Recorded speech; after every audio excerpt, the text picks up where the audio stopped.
Números, capítulo 6. El campamento de Israel seguía su marcha alrededor del tabernáculo del Señor, organizado y consagrado, como un pueblo llamado a ser distinto entre las naciones. En ese contexto, el Señor habló nuevamente a Moisés, dándole instrucciones que iban más allá de la vida común del pueblo. Eran palabras que señalaban un camino de entrega especial, una opción voluntaria por una santidad aún más profunda. Era la ley del Nazareato. El Señor indicó a Moisés que hablara a los hijos de Israel y les dijera que cualquier hombre o mujer del pueblo, si deseaba consagrarse al Señor con un voto nazareo, debía seguir normas particulares que simbolizaran una dedicación extraordinaria. El nazareato no era obligatorio, era un acto de devoción personal, una respuesta del corazón que buscaba apartarse para Dios por un tiempo determinado. Se trataba de una entrega solemne, un compromiso visible ante Dios y ante la comunidad. La primera norma era la abstinencia total de vino y bebidas embriagantes. Quien hiciera este voto no debía beber vino, ni sidra, ni vinagre hecho de cualquiera de estas bebidas. Ni siquiera debía tomar jugo de uvas ni comer uvas frescas o pasas. La separación era completa, incluso de aquello que parecía inofensivo o ligero. Durante el tiempo del nazareato, la vida ordinaria quedaba atrás, y con ella los placeres lícitos que pudieran desviar la mente y el corazón de la consagración especial. En segundo lugar, durante el periodo del voto, la persona no debía cortarse el cabello.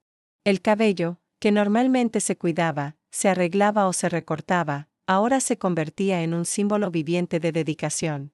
Mientras el tiempo de la consagración durara, la cabellera se alargaría libremente, visible para todos como una señal de que esa persona estaba apartada para el Señor. Era una marca de identidad, algo que se llevaba en el cuerpo, recordando continuamente la entrega hecha. La tercera condición del nazareato era la separación absoluta del contacto con los muertos. La persona consagrada no debía acercarse a ningún cadáver, ni siquiera si se trataba del padre, de la madre, de un hermano o de una hermana. Ni el afecto familiar ni la urgencia del duelo podían romper la pureza del voto. La muerte, símbolo de corrupción y de ruptura con la vida que Dios da, no debía tocar al nazareo. Su consagración lo situaba en un plano especial de pureza, y ninguna necesidad humana podía invalidar esa dedicación. Pero el Señor también estableció que debía hacerse si, de manera imprevista, el nazareo quedaba impuro al tocar un muerto accidentalmente. Si alguien moría repentinamente junto a él, y por ello el nazareo se contaminaba, su voto debía restablecerse. La consagración no se anulaba, pero debía volver a comenzar desde el principio. La persona debía afeitarse la cabeza el séptimo día, como señal de purificación tras la impureza involuntaria, y al octavo día debía presentar 2 tórtolas o 2 pichones al sacerdote en la entrada del tabernáculo de reunión, uno como ofrenda por el pecado y otro como holocausto. Aquel ritual restauraba al nazareo para que pudiera renovar su voto. Además, debía ofrecer un cordero de 1 año como ofrenda por la culpa, porque su consagración había sido interrumpida.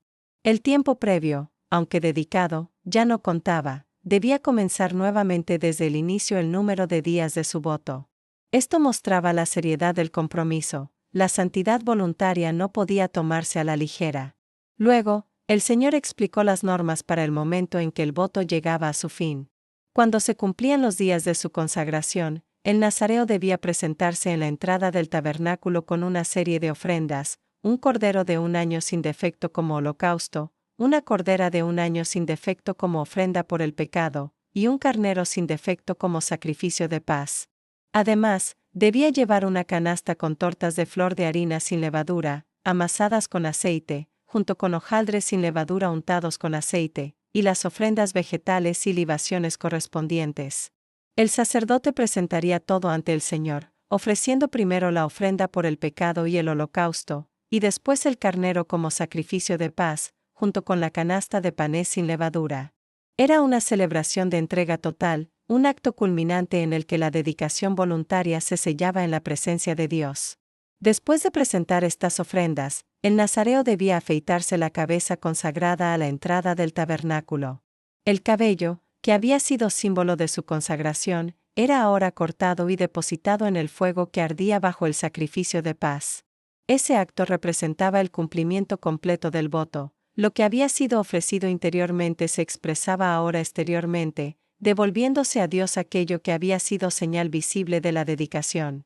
El sacerdote tomaba luego el hombro cocido del carnero, una torta sin levadura y un hojaldre también sin levadura de la canasta, y los entregaba al nazareo, quien los presentaba como ofrenda mecida ante el Señor. Después de este gesto litúrgico, estas partes del sacrificio quedaban para el sacerdote. Así se completaba el voto nazareo. Era un camino exigente, marcado por renuncias, disciplina y señales visibles de entrega. Pero también era un camino de comunión profunda con Dios, una manera de hacer de la vida un regalo espiritual durante un tiempo determinado. El texto aclara que, tras cumplir su voto, el nazareo podía volver a las costumbres ordinarias, incluido el hecho de beber vino.